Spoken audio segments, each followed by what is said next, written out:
আমার নেতার চরিত্র ফুলের মতো পবিত্র, এই স্লোগান যারা দাও, ও আমার যুবক ভাই, ও আমার বৃদ্ধ বাবা, শুনে নাও। তোমার নেতার চরিত্র ফুলের মতো পবিত্র, ঠিক।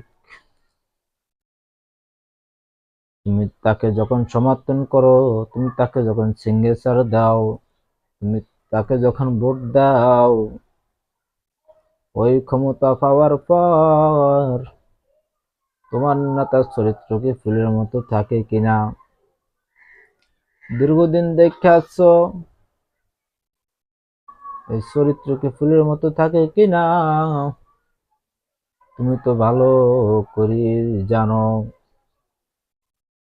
দীর্ঘদিন এরকম অনেক নেতার চরিত্র ফুলের মতো পবিত্র ছিল, ক্ষমতা যাওয়ার পরে অপবিত্র হয়ে গেছে। এই মরার পরে এই হিসাব দিতে হবে। তোমার নেতা ক্ষমতা পাওয়ার পর জনগণের জানমাল আত্মসাৎ করেছে, চুরি করেছে, সন্ত্রাসী করেছে।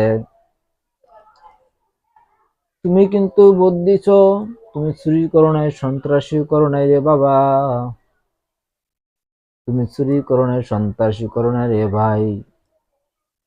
এই তোমার ভোটের মাধ্যমে তুমি একজনকে চুরি করার সুযোগ করে দিছ।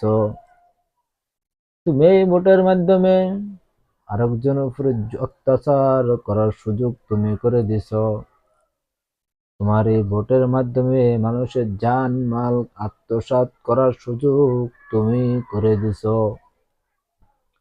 তোমার নেতা যদি মানুষের জান মাল আত্মসাৎ করে, এই ভাগ যারা স্বাক্ষর দিছো, যারা সমর্থন করছো, তাদের কপালে আছে। কারণ ওই হাসরের মাঠের দিন নেতাকে জিজ্ঞেস করবে, নেতা তোমাকে মানুষ কি জন্য বানাইছে?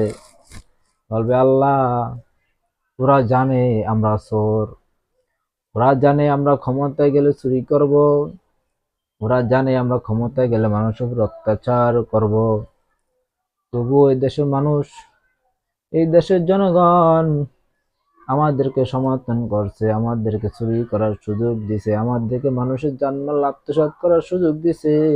আমাদের কি দোষ? কবে তোমরা তো নির্দোষ। যারা চুরি করার সুযোগ দিয়েছে তারাই তো গুনার ভাগী।